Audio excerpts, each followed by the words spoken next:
اور میرا خیال یہ ہے کہ یہ 22 جولائی کو وزیر اعلیٰ پنجاب کے انتخاب کی جو پولنگ ہونی ہے اس کے بعد بہت سے فیصلے منظر عام پر آ جائیں گے.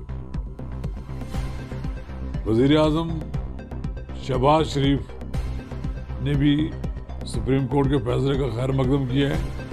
سردار ایاز صادق نے بھی ایک پریس کانفرنس کی ہے. ان سب کا یہ کہنا ہے کہ عمران خان اگر تحریک عدم اعتماد آنے کے بعد باوقار طریقے سے چلے جاتے اور نہ ہی انہوں نے پارلیمانی روایات کا کوئی احترام کیا.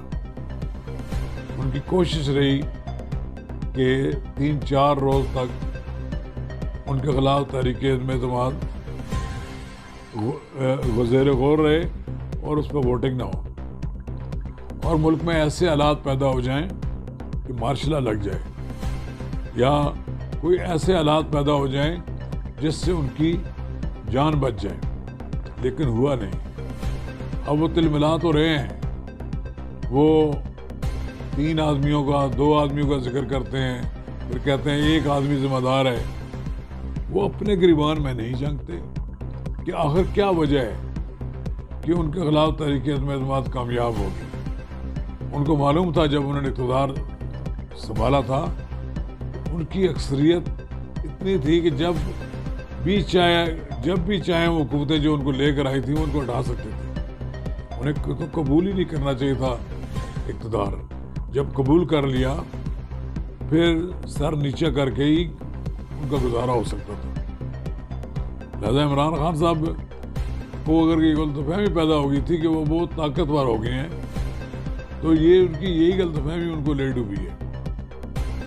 عمران خان نے جو پنگے لیے ہیں انہوں نے جو مکھی لڑائی لڑی ہے انہوں نے کوئی ایسا محاذ نہیں چھوڑا جہاں انہوں نے لڑائی نہ لڑی اور پھر بس پائی اختیار کی ہو. یو ٹرن اتنے لیے کہ ان کا نام ہی پڑ گیا یو ٹرن. اب مریم نواز ان کے فتنہ خان کہنے لگی. کوئی نہ کوئی ایک وہ فتنہ چھوڑتے ہیں. ایک بڑی بات بالکل واضح ہے کہ عمران خان صاحب پاکستان کی اپوزیشن سے لڑائی کے نتیجے میں اقتدار سے محروم ہو گئے. یہ بات انہیں قبول کر لینی چاہیے تھی. اسمبلی میں قبول کرتے, تقریر کرتے اور پھر اس کے بعد وہ قومی اسمبلی میں بیٹھتے. انہوں نے قومی اسمبلی کا میدان بھی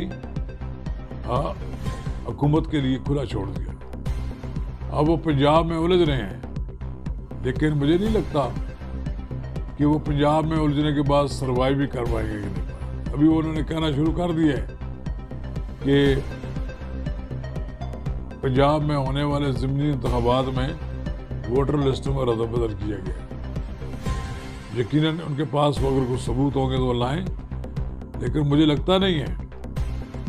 اصل بات یہ ہے کہ وہ ان کو اپنی ہار کو چھپانے کے لیے وہ اس طرح کے جواز پیدا کریں گے اور وہ گراؤنڈ جو بنائیں گے کہ جناب ہمیں اس لیے شکست ہوگی کہ حکومت نے دھاندلی کی ہے.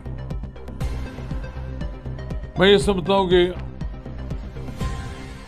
ڈپٹی اسپیکر نے آرٹیکل 95(2)B کے تحت تحریک عدم اعتماد پر ووٹنگ نہ کرا کر بڑا غلط فیصلہ کیا تھا.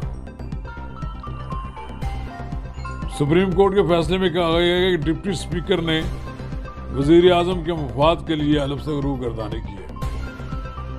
اگر اس معاملہ پر پارلیمنٹ کوئی ریزولوشن پاس کر دے یا پارلیمنٹ سے کوئی قرارداد پاس ہو جائے ایسی یا قانون سازی ہو جائے تو آئندہ آئین سے روح گردانی کرنے والوں کا سلسلہ ختم ہو جائے گا اور پھر ہمیشہ کے لیے آئین شکنی کرنے کا جو سلسلہ ہے وہ بند ہو جائے گا. اس کے لیے ضروری ہے کہ عمران خان کے خلاف یہ دھمکیوں تک بات نہ رہے. اگر حکومت سیریس ہے, کوئی کارروائی کرنا چاہتی ہے تو آئین کی آرٹیکل 6 کے تحت ان کا ریفرنس دائر کرے. اگر ان کے خلاف چیز ثابت ہو جاتی ہے تو پھر انہیں سزا بھی ملنی چاہیے. بصورت دیگر اس آرٹیکل کو صرف دھمکانے یا بلیک میل کرنے کے لیے استعمال نہ کیا جائے۔ اور مجھے امید ہے کہ وزیر اعظم شہباز شریف کی حکومت آئین کی بالادستی، قانون کے نفاذ کے لیے اپنے تمام وسائل استعمال کرے گی۔